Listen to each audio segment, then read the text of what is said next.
अस्सलाम वालेकुम। Eighth class chapter number 1 fundamentals of chemistry हम लोग पढ़ रहे हैं। तो जो है कंपाउंड एंड मिक्सचर तक हम लोगों ने पढ़ लिया हुआ है क्लास में।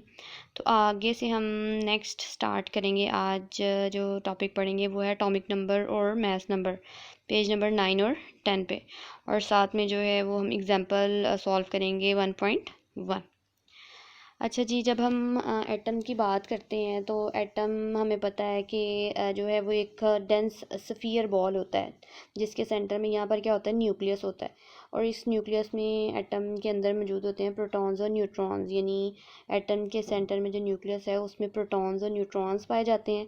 और जो इलेक्ट्रॉन होते हैं वो एटम के बाहर यहाँ पर जो ऑर्बिट होते हैं, जो शेल्स होते हैं, यहाँ पर रिवॉल्व करते हैं।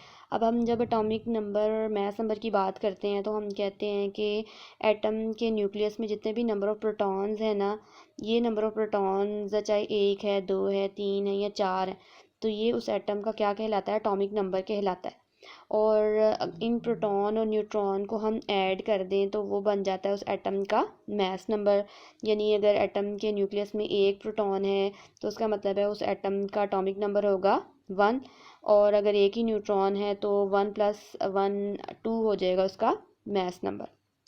यानी आप देखें कि जैसे हमारे पास सपोज़ हमारे पास ये कोई एक एटम है जिसको हमने सपोज़ यानी एक्स से जो है वो यहाँ पर रिप्रेजेंट किया हुआ है। अब इस एक्स में यानी ये एटम जो है, इस एटम के न्यूक्लियस में मौजूद जितने भी नंबर ऑफ़ प्रोटॉन्स हैं ये उस एटम का क्या कहलाएगा, एटॉमिक नंबर कहलाएगा। और उसको हम रिप्रेजेंट करते हैं जी से, यानी जी सिंबल लिखा जाता है एटॉमिक नंबर को रिप्रेजेंट करने के लिए। और इस एटम के न्यूक्लियस में जितने भी नंबर ऑफ़ प्रोटॉन्स और न्यूट्रॉन्स होते हैं उनका अगर हम एडिशन ले लें, यानी उनका हम सम निकाल लें, तो वो बन जाता है उस एटम का मास नंबर। और उसको हम रिप्रेजेंट करते हैं ए से। जैसे देखें हमारे पास है एग्जांपल कार्बन की। अब कार्बन जो है इसके पास होते हैं 6 प्रोटॉन, 6 न्यूट्रॉन और 6 ही इलेक्ट्रॉन। तो 6 प्रोटॉन का मतलब क्या है कि कार्बन का एटॉमिक नंबर क्या है, 6। क्योंकि हमने कहा कि न्यूक्लियस में मौजूद जितने भी नंबर ऑफ प्रोटॉन्स होते हैं वो उस एटम का एटॉमिक नंबर कहलाता है। तो कार्बन के चूँकि 6 प्रोटॉन है तो इट मीन्स के कार्बन का एटॉमिक नंबर क्या होगा, 6। और 6 ही इसके न्यूट्रॉन हैं, तो प्रोटॉन और न्यूट्रॉन को ऐड कर दें तो क्या आ गया, 12। तो 12 क्या है, कार्बन का मास नंबर।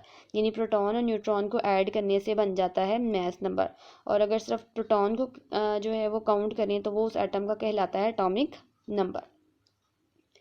इसी तरह अगर हम हाइड्रोजन की बात करते हैं तो हाइड्रोजन के न्यूक्लियस में एक प्रोटॉन होता है और एक ही इलेक्ट्रॉन होता है जिसके यहाँ पर शेल में रिवॉल्व करता है।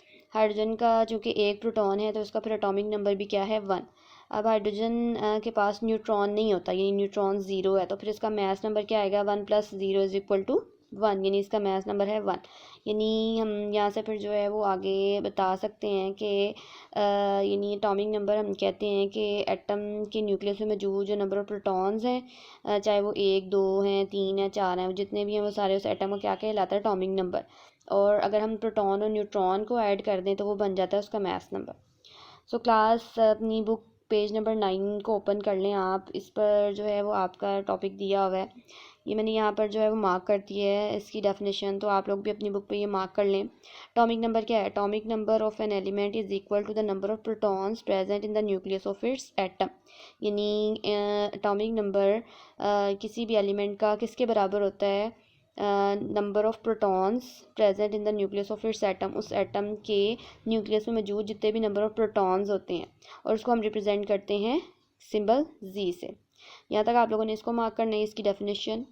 और उसके बाद नेक्स्ट पेज पे फिर आप लोगों ने जो है उसकी एग्जांपल मार्क करनी है। For example, all hydrogen atoms have 1 proton, their atomic number is Z = 1। यानी अभी हमने पढ़ा कि हाइड्रोजन के पास एक प्रोटॉन होता है तो इट मीन्स कि हाइड्रोजन का एटॉमिक नंबर भी क्या है, Z यानी 1। All atoms in carbon have 6 proton, their atomic number is Z = 6। इसी तरह कार्बन की एग्जांपल अभी हमने पढ़ी कि कार्बन के पास न्यूक्लियस में होते हैं 6 प्रोटॉन, तो इट मीन्स कि उसका एटॉमिक नंबर भी क्या होगा, 6। ये 2 एग्जांपल्स जो हैं वो काफ़ी हैं। इसके बाद आगे भी देख लें, आगे क्या लिखा हुआ है कि ऑक्सीजन में क्या होता है, ऑक्सीजन के पास होते हैं 8 प्रोटॉन, तो इट मीन्स कि ऑक्सीजन का भी एटॉमिक नंबर जी क्या होगा, 8 होगा। इसी तरह सल्फ़र के पास होते हैं 6 प्रोटॉन, तो सल्फ़र का एटॉमिक नंबर भी क्या है, Z = 16। उसके बाद आगे है जी मैथ्स नंबर की डेफिनेशन। ये भी मैंने यहाँ पर जो है वो मार्क कर दिया, आप लोग भी अपनी बुक में मार्क कर लें। The mass number is the sum of number of protons and neutrons, यानी मैथ्स नंबर हम कहते हैं नंबर ऑफ प्रोटॉन और न्यूट्रॉन का सम, यानी उनका एडिशन, यानी हम प्रोटॉन और न्यूट्रॉन का एडिशन या उनको ऐड कर लें या उनका सम निकाल लें जो कि एटम के न्यूक्लियस में प्रेजेंट होते हैं, तो उसको हम कहते हैं मैथ्स नंबर। और उसको रिप्रेजेंट किया जाता है किससे, सिंबल ए से। आगे इसकी एग्जांपल यहाँ पर मार्क की हुई है। For example hydrogen atom has 1 proton and no neutron, यानी हाइड्रोजन की अभी मैंने आपको एग्जांपल डिटेल में बताई कि हाइड्रोजन के पास एक प्रोटॉन होता है और न्यूट्रॉन नहीं होता, तो इट मीन्स कि its mass number is equal to A is equal to 1 + 0 is equal to 1। 1 क्या है इसका एटॉमिक नंबर, यानी 1 प्रोटॉन, और 0 क्या है न्यूट्रॉन, तो ये आ गया इसका total mass 1। Carbon atom has 6 proton and 6 neutron, hence its mass number A is equal to 12। तो कार्बन के 6 प्रोटॉन और 6 न्यूट्रॉन हैं, तो 6 और 6 इनको आप जो है वो प्लस कर लें, 6 + 6 इज़ इक्वल टू 12, तो ये आ गया कार्बन का मास नंबर। ठीक है, तो ये आगे एटॉमिक नंबर और मास नंबर की डेफिनेशन और साथ में इनकी एग्जांपल्स। उसके बाद आगे यहाँ पर देखें ये दिया हुआ है, यानी हमने अगर कैलकुलेट करना हो मैथ्स नंबर को तो हम कैसे कैलकुलेट करते हैं, तो यहाँ पर इसको मैंने अंडरलाइन किया हुआ है कि it is calculated as A is equal to Z plus N, जिसमें एन जो है वो किसको शो करता है, नंबर ऑफ़ न्यूट्रॉन्स को। यानी अगर आपने मैथ्स नंबर फाइंड आउट करना है तो उसके लिए फिर क्या करना होता है, इसके लिए जो हमारे पास नंबर ऑफ़ प्रोटॉन्स होते हैं और नंबर ऑफ़ न्यूट्रॉन्स होते हैं हम उनको ऐड कर देते हैं, तो उनको ऐड करने पर हमारे पास आ जाता है maths number which is equal to which is represented by A, और ये किसके बराबर होता है, जी प्लस एन के। उसके बाद आगे देखें जी, आगे है table 1.5 some elements along with their atomic and mass number. अब इस टेबल में कुछ एलिमेंट दिए हुए हैं, hydrogen, carbon, nitrogen, oxygen, fluorine, sodium, magnesium, potassium और कैल्शियम। तो इनके नंबर ऑफ प्रोटॉन्स और न्यूट्रॉन्स दिए हुए हैं, तो उस लिहाज से इनके एटॉमिक नंबर और मास नंबर दिए हुए हैं। हाइड्रोजन का भी हमने पढ़ा, नंबर ऑफ प्रोटॉन होता है 1, न्यूट्रॉन 0, तो इसका एटॉमिक नंबर है 1 और मास नंबर है 1।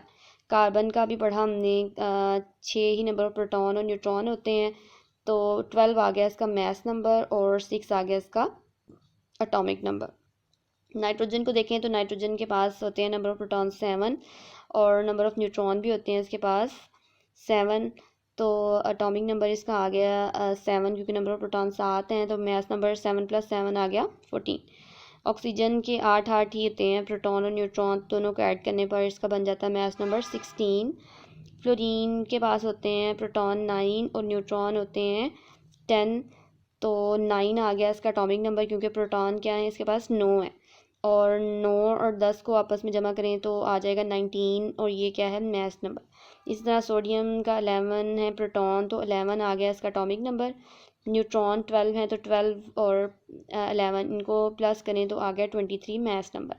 मैग्नीशियम के प्रोटॉन और न्यूट्रॉन 12 ही होते हैं, तो इट मीन्स के 12 जो है इसका एटॉमिक नंबर है और 24 इसका मास नंबर। इसके बाद पोटाशियम के नंबर ऑफ प्रोटॉन 19 है, तो इसका एटॉमिक नंबर भी आ गया 19। नंबर ऑफ़ न्यूट्रॉन इसके पास होते हैं 20, तो 20 + 19 39 आ गया इसका मास नंबर। कैल्शियम के नंबर ऑफ प्रोटॉन है 20 और नंबर ऑफ़ न्यूट्रॉन है 20, तो एटॉमिक नंबर तो 20 और मास नंबर 20 + 20 आ गया 40। तो ये टेबल जो है इसका भी आप लोगों ने होमवर्क करना है, और इसमें जो जितने भी एटॉमिक नंबर मास नंबर दिए हैं इनको आप लोगों ने अच्छे तरीके से याद करना है, एमसीक्यूज़ पॉइंट ऑफ व्यू से भी और वैसे भी एग्जांपल्स के पॉइंट ऑफ व्यू से भी। उसके बाद आगे है जी, यहाँ पर ये एग्जांपल दी हुई है, इस एग्जांपल को आप लोगों ने जो है वो सॉल्व करना है। एग्जांपल क्या है, how many protons and neutrons are there in an atom having A is equal to 238 and Z is equal to 92। यानी अब इस एग्जांपल में क्या चीज़ दी हुई है, इस एग्जांपल में आप लोगों को ए यानी मास नंबर दिया हुआ है और जी यानी एटॉमिक नंबर दिया हुआ है, और तो आप लोगों ने कैलकुलेट क्या करना है, प्रोटॉन्स के बारे में बताना है, और फिर आप लोगों ने कैलकुलेट करना है न्यूट्रॉन्स को। अब ए इज़ इक्वल टू 238 और जी इज़ इक्वल टू 92। जी 92 का मतलब क्या है कि नंबर ऑफ़ प्रोटॉन्स इसके कितने हैं, 92 ही हैं। और नंबर ऑफ़ न्यूट्रॉन को कैलकुलेट करने के लिए फिर हम क्या करेंगे, हम जो फार्मूला ऊपर पढ़ा था ये वाला A is equal to Z plus N, ये वाला फार्मूला हम यहाँ पर लगाएंगे, ए यानी is equal to Z plus N, और वैल्यूज़ को पुट करेंगे। वैल्यूज़ पुट करने के बाद नंबर ऑफ़ न्यूट्रॉन्स जो कि फाइंड आउट करने हैं, तो नंबर ऑफ़ न्यूट्रॉन्स आप ले आएंगे एक साइड पे, तो जी जो है वो उस साइड पर क्या हो जाएगा, माइनस हो जाएगा। तो 238 में से आपने 92 जो है नंबर ऑफ़ प्रोटॉन्स ये माइनस करने हैं, तो टोटल आ जाएगा हमारे पास यहाँ पर 146। तो ये 146 क्या है, नंबर ऑफ़ न्यूट्रॉन्स। यानी अगर आपको जो है वो मास नंबर ऑफ़ प्रोटॉन्स दिए हुए तो आप नंबर ऑफ़ न्यूट्रॉन्स भी फाइंड आउट कर सकते हैं। ओके जी स्टूडेंट्स, आज की आपकी डायरी क्या है, आप लोगों ने ये दोनों डेफिनेशंस जो पेज 9 और 10 पे दी हुई हैं एटॉमिक नंबर मास नंबर वाली, इनकी एग्जांपल्स के साथ जो मार्क करवाई हैं, ये आप लोगों ने अच्छी तरीके से याद करनी है।